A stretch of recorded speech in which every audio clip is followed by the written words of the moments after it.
West Bengal primary TET 2022 এর online application শুরু হয়ে গেছে। কিভাবে অনলাইনে অ্যাপ্লিকেশন করবেন, অ্যাপ্লিকেশন করার পর ফর্মটি কিভাবে প্রিন্ট আউট করবেন, এই সমস্ত কিছু এই ভিডিওর মাধ্যমে দেখাবো। তার আগে চ্যানেলে যদি নতুন সদস্য হয়ে থাকেন চ্যানেলটি সাবস্ক্রাইব করে পাশে আসা বেল আইকনটি অবশ্যই অল করে রাখবেন। তো টেট 2022 এর অনলাইন অ্যাপ্লিকেশন করার জন্য ডিসক্রিপশন বক্সে একটি লিঙ্ক দিয়ে রাখবো, সেখান থেকে directly West Bengal board of primary এডুকেশনের অফিসিয়াল ওয়েবসাইটে আসতে পারবেন। আর ব্রাউজার থেকে করতে চাইলে wbbpe লিখে সার্চ দিতেই প্রথম যে লিঙ্কটি আসবে এখানে ক্লিক করে দেবেন। এখানে ক্লিক করতেই West Bengal board of primary এডুকেশনের অফিসিয়াল ওয়েবসাইটে চলে আসবেন। এবারে নিচে স্ক্রল করবেন, দেখুন এখানে একটি লিঙ্ক দেওয়া হয়েছে। এখানে বলা হচ্ছে click here online application for teacher eligibility test 2022। এখানে ক্লিক হেয়ারে ক্লিক করে দেবেন। এখানে ক্লিক করতেই পরবর্তী ইন্টারফেস চলে আসবে। এবারে দেখুন এখানে বলা হয়েছে টিচার এলিজিবিলিটি টেস্ট 2022, এখানে ক্লিক করে দেবেন। এখানে ক্লিক করতেই পরবর্তী ইন্টারফেস চলে আসবে। এবার এখান থেকে নিচে স্ক্রল করবেন, এখানে বিভিন্ন নোটিশগুলি দেওয়া রয়েছে। আপনারা কোনো নোটিশ ডাউনলোড করতে চাইলে এখান থেকে ডাউনলোড করতে পারবেন। এবারে অনলাইনে অ্যাপ্লিকেশন করার জন্য দেখুন এখানে বলা হয়েছে application for teacher eligibility test, এখানে ক্লিক করে দেবেন। এখানে ক্লিক করতেই পরবর্তী ইন্টারফেস চলে আসবে। এবার এখানে বলা হয়েছে ইমেল আইডি, এখানে একটি ইমেল আইডি এন্টার করে দেবেন। মোবাইল নম্বর, এখানে একটি মোবাইল নম্বর এন্টার করে দেবেন। এবারে সেন্ড ওটিপিতে ক্লিক করে দেবেন। সেন্ড ওটিপিতে ক্লিক করতেই এন্টার করা মোবাইল নম্বরে একটি ওটিপি পাঠানো হবে, সেটা ওটিপির ঘরে এন্টার করে দেবেন। এন্টার করার পর সাবমিটে ক্লিক করে দেবেন। সাবমিটে ক্লিক করতেই অনলাইন অ্যাপ্লিকেশন ফর্মটি চলে আসবে। অন স্ক্রিন দেখতে পাচ্ছেন এখানে প্রথমেই বলা হয়েছে পার্সোনাল ডিটেলস, এখানে আপনাদের পার্সোনাল ডিটেলস ইনপুট করতে হবে। তো ফার্স্ট নেম, এখানে আপনার ফার্স্ট নেম এন্টার করবেন। মিডিল নেম থাকলে সেটা এখানে এন্টার করে দেবেন, নয়তো ছেড়ে দেবেন। এবারে লাস্ট নেম এখানে এন্টার করবেন। ফাদার্স মাদার্স নেম এখানে এন্টার করে দেবেন। ডেট অফ বার্থ এখানে এন্টার করে দেবেন। মোবাইল নম্বর এখানে এন্টার করাই থাকবে। ইমেল এখানে এন্টার করা থাকবে। এখান থেকে জেন্ডারটি সিলেক্ট করে নেবেন। এবার এখান থেকে ক্যাটাগরি সিলেক্ট করতে হবে। এখানে ক্লিক করতে বেশ কিছু অপশান দেখতে পাচ্ছেন। এখান থেকে general, OBC A, OBC B, schedule caste, schedule tribe, আপনি যে ক্যাটাগরির মধ্যে পড়েন সেটা এখান থেকে সিলেক্ট করে নেবেন। এবার এখানে রয়েছে সাব ক্যাটাগরি, এখান থেকে আপনার সাব ক্যাটাগরি সিলেক্ট করতে হবে। এখানে ক্লিক করতে বেশ কিছু অপশান দেখতে পাচ্ছেন। আপনি এক্স সার্ভিসম্যান বা প্যারা টিচার যেটা রয়েছেন সেটা এখান থেকে সিলেক্ট করে নেবেন। সিলেক্ট করে নেওয়ার পর এখানে আপনার আধার নম্বরটি ইনপুট করে দেবেন। এবার এখানে রয়েছে ফার্স্ট ল্যাঙ্গুয়েজ, আপনার ফার্স্ট ল্যাঙ্গুয়েজ কি রয়েছে সেটা এখান থেকে সিলেক্ট করতে হবে।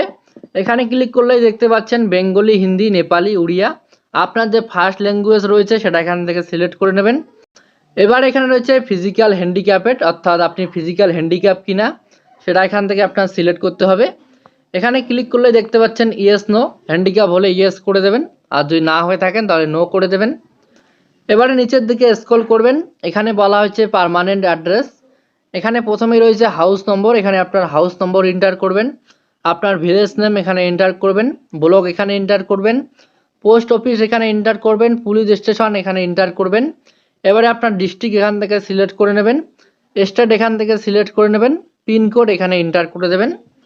এবারে নিচে স্ক্রল করবেন, এখানে রয়েছে পোস্টাল অ্যাড্রেস। তো আপনার পার্মানেন্ট অ্যাড্রেস ও পোস্টাল অ্যাড্রেস যদি সেম হয়ে থাকে তাহলে এই বক্সটিতে টিকমার্ক করে দেবেন।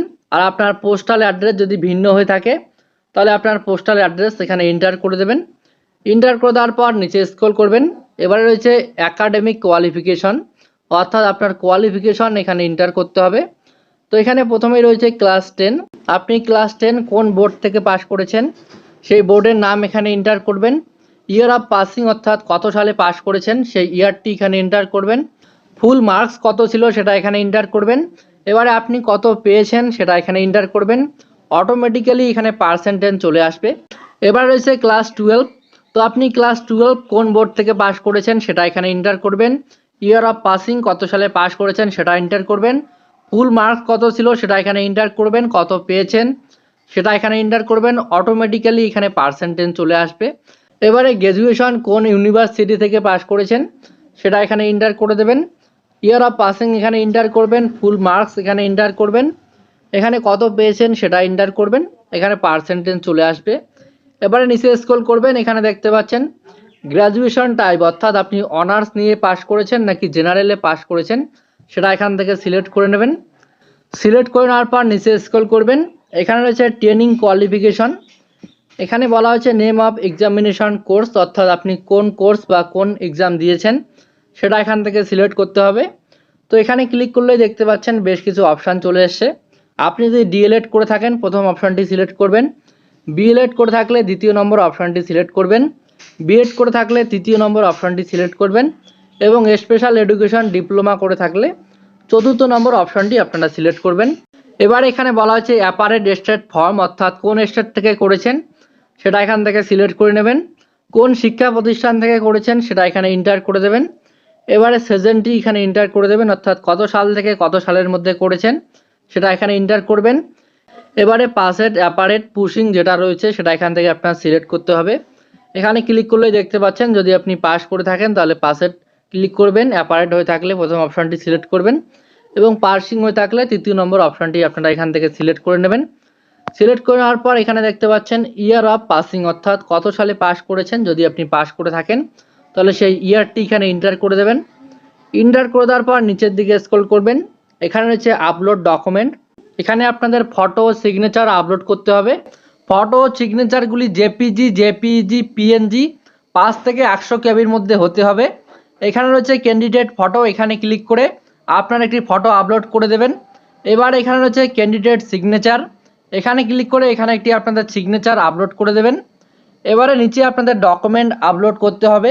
ডকুমেন্টগুলি পিডিএফ, জেপিজি, জেপিইজি, পিএনজি 1 MBর মধ্যে হতে হবে। তো দেখুন এখানে প্রথমেই বলা হচ্ছে training document, final marksheet, part 1 marksheet, registration certificate, admission proof, training qualification. এই ডকুমেন্টগুলির মধ্যে যে কোনো একটি ডকুমেন্ট এখানে আপলোড করে দেবেন। এবার এখানে বলা হচ্ছে আধার কার্ড ইমেজ ফ্রন্ট সাইড, অর্থাৎ আধার কার্ডের প্রথম পেজটি এখানে আপলোড করে দেবেন। এবারে বলা হচ্ছে আধার কার্ড ইমেজ ব্যাক সাইড, অর্থাৎ আধার কার্ডের পিছন দিকটি এখানে আপলোড করে দেবেন। এবারে নিচে স্ক্রল করবেন, এখানে বলা হচ্ছে ক্যাটাগরি সার্টিফিকেট, এখানে আপনাদের ক্যাটাগরি সার্টিফিকেট আপলোড করে দেবেন। আর একটি কথা মাথায় রাখবেন, ফটো ও সিগনেচার 5 থেকে 100 কেবির মধ্যে হতে হবে এবং আপনার যে ডকুমেন্টগুলি রয়েছে সেগুলো 1 MBর মধ্যে হতে হবে। এর থেকে বেশি সাইজের ডকুমেন্ট বা ফটো যদি আপনারা এখানে আপলোড করেন তাহলে কিন্তু এখানে নেবে না। এবারে নিচের দিকে স্ক্রল করবেন, স্ক্রল করার পর সেভ অ্যাজ ড্রাইভে ক্লিক করে দেবেন। সেভ অ্যাজ ড্রাইভে ক্লিক করতে একটুখানি লোডিং হবে, লোডিং হওয়ার পর পরবর্তী পেজটি চলে আসবে। এবারে আপনারা প্রিভিউয়ে ক্লিক করে দেবেন। প্রিভিউয়ে ক্লিক করতে একটুখানি লোডিং হবে, লোডিং হওয়ার পর আপনাদের সমস্ত ডিটেলস এখানে শো করাবে। আর একবার আপনারা দেখে নেবেন আপনাদের কোথাও ভুল রয়েছে কিনা। যদি সব জায়গায় ঠিকঠাক থেকে থাকে ভালো করে মিলিয়ে নেবেন। সব কিছুই ঠিকঠাক থাকলে এখান থেকে সাবমিট অ্যান্ড পে অপশানটিতে ক্লিক করতে হবে। আর যদি আপনাদের কোনো কিছু ভুল থাকে তাহলে এডিটে ক্লিক করে সেটা আপনারা সংশোধন করতে পারবেন। তো এখানে সব কিছু ঠিকঠাক থাকলে এখানে একটি টিক মার্ক রয়েছে, এখানে টিক করে দিয়ে সাবমিট অ্যান্ড পে অপশানটিতে ক্লিক করে দেবেন। এখানে ক্লিক করতেই পরবর্তী ইন্টারফেসটি চলে আসবে। এবার দেখতে পাচ্ছেন মেক পেমেন্ট, এখানে আপনাদের পেমেন্ট করতে হবে। এখানে আপনার মোবাইল নম্বর দেওয়া থাকবে, ইমেল আইডি দেওয়া থাকবে, কত টাকা আপনার পে করতে হবে সেটা এখানে দেওয়া থাকবে। আপনারা সিম্পলি মেক পেমেন্টে ক্লিক করে দেবেন। মেক পেমেন্টে ক্লিক করতেই পরবর্তী পেজটি চলে আসবে। এবারে credit card, debit card, net banking, wallet, cash card, QR, UPI এই সার্ভিসগুলোর মাধ্যমে আপনারা এখানে পে করতে পারবেন। তো যে সার্ভিসের মাধ্যমে এখানে পে করতে চান সেই অপশানটিতে ক্লিক করবেন। এবারে তার ডিটেলস এখানে আপনারা এন্টার করবেন। এন্টার করার পর মেক পেমেন্ট যে অপশানটি রয়েছে এখানে ক্লিক করে দেবেন। মেক পেমেন্টে ক্লিক করতেই আপনার পেমেন্টটি সাকসেসফুল হয়ে যাবে ও আপনাদের একটি অ্যাপ্লিকেশন নম্বর এখানে জেনারেট হয়ে যাবে। এবারে আপনারা এখান থেকে হোম পেজে চলে আসবেন। হোম পেজে আসার পর নিচে স্ক্রল করবেন, এখান থেকে প্রিন্ট ডাউনলোড অ্যাপ্লিকেশন ফর্ম যে অপশানটি রয়েছে এখানে ক্লিক করে দেবেন। এখানে ক্লিক করতেই পরবর্তী ইন্টারফেসটি চলে আসবে। এবার এখানে রয়েছে রেজিস্ট্রেশন নম্বর, অর্থাৎ আপনার যে অ্যাপ্লিকেশন নম্বরটি রয়েছে সেটা এখানে এন্টার করে দেবেন। এবারে আপনার ডেট অফ বার্থ কী রয়েছে সেটা এখানে এন্টার করে দেবেন। এন্টার করে দেওয়ার পর প্রিন্ট যে অপশানটি রয়েছে এখানে ক্লিক করতেই কিন্তু আপনাদের অ্যাপ্লিকেশন ফর্মটি প্রিন্ট আউট হয়ে যাবে। তো এভাবেই কিন্তু আপনারা 2022-এর প্রাইমারি টেটের অনলাইন অ্যাপ্লিকেশন করতে পারবেন। তো ভিডিওটি যদি আপনার কোনো কাজে লেগে থাকে অবশ্যই ভিডিওটিতে একটি লাইক করে বন্ধুদেরকে ইনফরমেশন দেওয়ার জন্য ভিডিওটি বেশি বেশি করে বন্ধুদের সঙ্গে শেয়ার করে দেবেন।